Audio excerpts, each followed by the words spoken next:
Fas'alu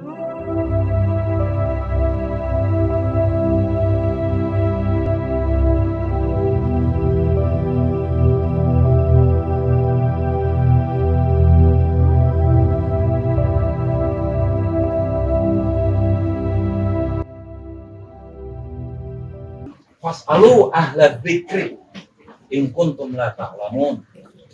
Takonani ahli dzikir jika kalian tidak tahu. Ahla dzikri ini kene siapa? Ya kan? Maka wong Wahabi kacin ko ahla dzikri itu mengenai ahla dzikri mengenai, sehingga kemudian mereka berani mengatakan jangan ikut ulama. Karena mereka menafsiri ahla dzikri itu hanya Nabi. Lah sekian pertanyaannya, Nabi masih anak dulu.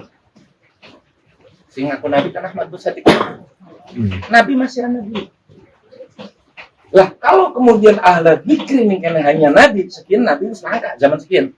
Apa berarti ayat pun expire? Ayo. Sedangkan dawuh Gusti Allah itu universal. Tidak terikat ruang dan waktu. Kapan dan dimanapun tetap berlaku. Maka para ulama ahla dzikri di zaman kekinian ketika Nabi sudah tidak ada adalah al ulama. Kayak gitu. Ya. Itu. Jadi apa? Melu ulama ya perintah Gusti Allah. Gusti Allah dawuh wali alamal ladzina utul ilma annahu al-haqqu min rabbik. Belajar nih ahli ilmu. Ya, karena para ahli ilmu utul ilma inilah yang mengetahui, memahami, meyakini dan mengimani annahu sesungguhnya Al-Qur'an adalah al-haqqu min rabbik. Jadi kongkon. Kalau ngomong aja melu ulama, jejak sih model mengenang kan. Wani beli ansor jejak. Ini ahli ini gede. Ya. Ahli dzikr adalah al-ulama di zaman sekarang.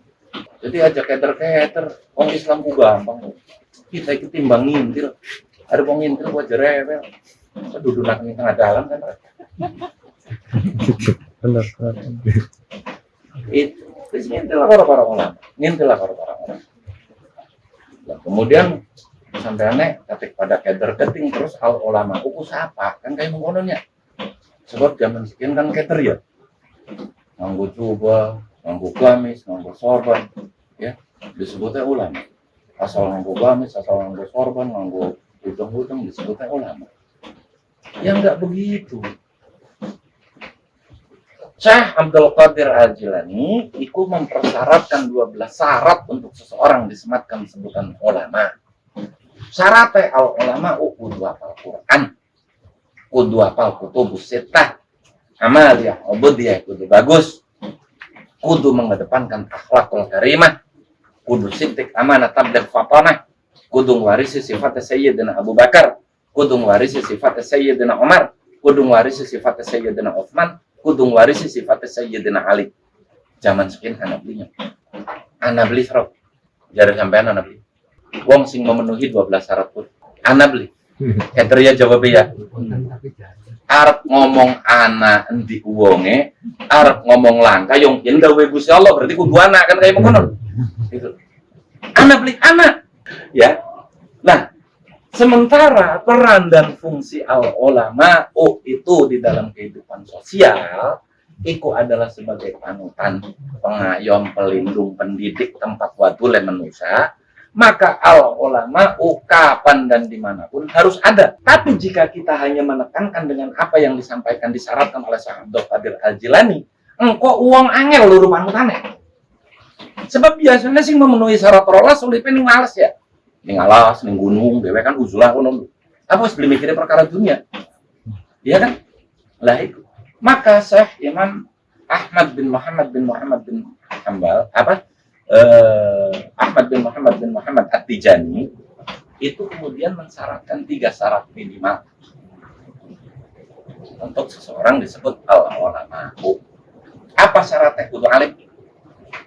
Siji kudu alim. Kang kedua amaliyah lan ubudiyah kudu bagus.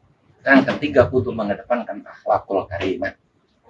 3 syarat kian iki komprehensif integral. Bisa beli ngomongnya.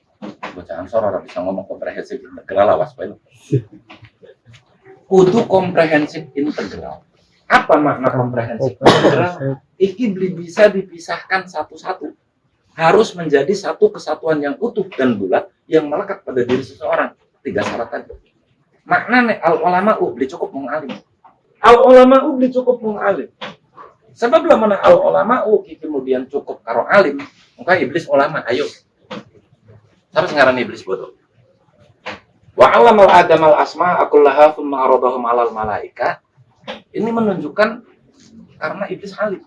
Sehingga Gusti Allah ketika arep ngadepaken Nabi Adam karo para malaikat diajari dingin Nabi Adam. Sebab apa? Iblis alim.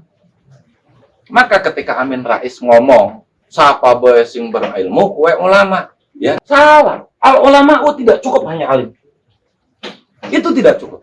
Kalau al-ulama'u cukup hanya dengan alim atau berilmu, engkau iblis ulama. Yang kedua, al-ulama'u pun tidak cukup hanya dengan amaliyah dan ubudiyah kan bagus.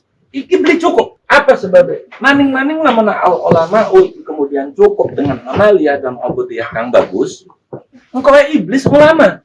Lah sekian iblis ruku 40.000 tahun. Sujud 40.000 tahun. Tawaf 40.000 tahun. Kira-kira bocah Ansor ki ana beli sing sujudnya 40.000 tahun ngono lho. Kapuk. Urip memang sudah tahun. Iya kan? Sudah tahun mendur kan umur luyan dulu. Engkau iblis ulama. Maka kalau cukup dengan amalia dan ubudiyah yang bagus. Itu. Sujud 40.000 tahun, ruku 40.000 tahun, tawaf 40.000 tahun. Ayo siapa sing sanggup manusia? Nabi Adam kan umurnya mangan 1000 tahun ya. Barang iblis ruku 40.000 tahun yang. Engkau iblis ulama. Maka cukup dengan amalia dan ubudiyah yang bagus. Amalia numpas banul jan kurang apa nyong? Maka syarat yang ketiga oleh Syekh Ahmad bin Muhammad At-Tijani itu adalah akhlakul karimah. Al-ulama'u kudu mengedepankan akhlakul karimah. Sebab apa? Sebab sing beli diduweni ning iblis ku akhlak. Iblis iku dilaknat dudu karena dosa, dudu karena maksiate. Tapi iblis iku dilaknat karena beli duwe akhlak. Itu salah. Jadi iblis iku dilaknat dudu karena tukang nginum, tukang mabok ning pojokan terminal dudu. Iblis dilaknat dudu karena tukang judi dudu. Tapi iblis dilaknat karena beli duweni akhlak. Nah itu. Maka syarat yang ketiga adalah akhlakul karimah. Lah, syarat 3 iki kudu melekat ning diri seseorang. Beli cukup al-ulama'u iku kemudian mau nganggo jubah, ngangguan Piccolo yang nganggo jubah kan. Baru Piccolo musuh Dragon Ball kan. Iya kan?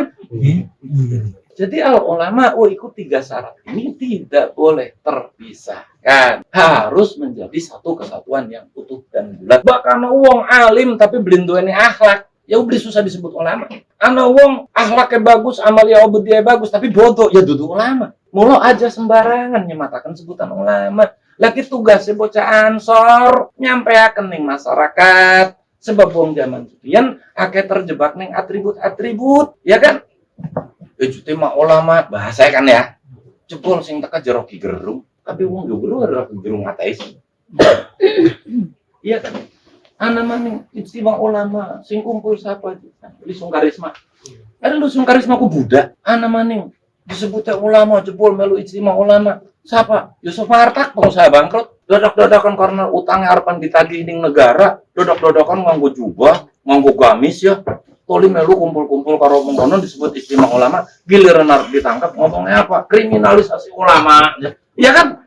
Lagi akibat bocaan sore pada meneng baik. Belum jelas keting masyarakat bahwasannya singgaran al-ulama itu adalah seperti itu gitu. Nggak boleh sembarangan. Sebab bahaya kan. Nyematakan sebutan ulama nih sembarang uang ini bahaya. Bahaya apa? Bahaya ini kita diingatakan kabeh ning Kanjeng Nabi. Sayati zamanun ala ummati yafirruna minal ulama'i wal fuqaha. Suatu zaman nanti umatku akan lari dari para ulamanya, ya kan? Sehingga nanti turun 3 azab Allah kepada umatku, dari Kanjeng Nabi Muhammad. Apa? 1, diberinya pemimpin yang zalim. Yang kedua, dicabutnya barakah dari ma'aisyah. Dan yang ketiga, mata kafiron, mati dalam keadaan kafir. Lah iki bahaya penyematan sebutan ulama ning sembarang uang. Sekila menawong kang disematakan sebutan ulama kemudian gawe blesak, masyarakat yang ngomong, lah ulama ibek kaya mengkono. Dari situlah masyarakat akan lari dari para ulamanya dan inilah titik awal kehancuran Islam. Makanya sampean bela Islam, Sampaikan kepada masyarakat, aja sembarangan nyematakan sebutan ulama. Tuh teriak-teriak pinggir daran beri gejala pentungan tulis takbir nyematakan sebutan ulama paduan baik. Jadi sampean kabeh kudu kayak mengkono, kudu berani menyampaikan di masyarakat. Jangan sembarangan menyematkan sebutan ulama. Jangan sembarangan. Enggak boleh itu. Kayak wingi-wingi kan jabatan mentereng wasekjen MUI. Iya kan? Giliran sembahyang ruku serokatan pingdo ki bena saleh. Iya kan? Lah ini akibat penyematan sebutan ulama kepada sembarang orang. Kalau sing mangkenen sing disebut ulama. Ayo. Wudu, jilbab padu dikurak, jilbab beli dicopot, beli diciprak-ciprak kayak gini. Wes susikil masih nganggo kaos kaki. Ki kepriben mongkon go. Mazhab apa? Mazhab 212 gue lu. Nah ini ngentin dia langka. Anak dene apa wudu ketika dengan menggunakan khofain ning takrib ke lu. Iku ketika dalam kondisi darurat atis kang beri ketulungan. Dan itu pun khofnya nggak boleh bolong-bolong, harus pakai kulit yang rapat ya. Arikin kaos kaki bolong-bolong, coro be pada metu, telu anggur-anggur sing diusap kaos kaki iki pribena saleh. Ngarang aku sing gawe mengkonon. Ya. Mulane apa wis gecelan para ulama NU. Enak adem. Ya. Sampaikan ke masyarakat, aja meneng baik. Sampaikan itu.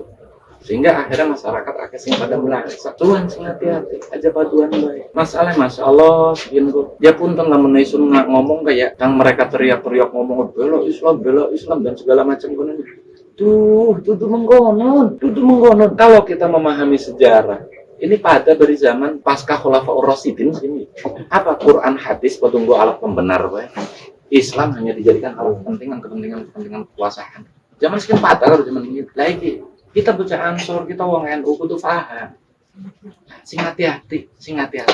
Ya, sampaikan ke masyarakat. Inilah al ulama itu yang seperti itu. Lah sekian bakal digajal limit isinya nyaci maki tok.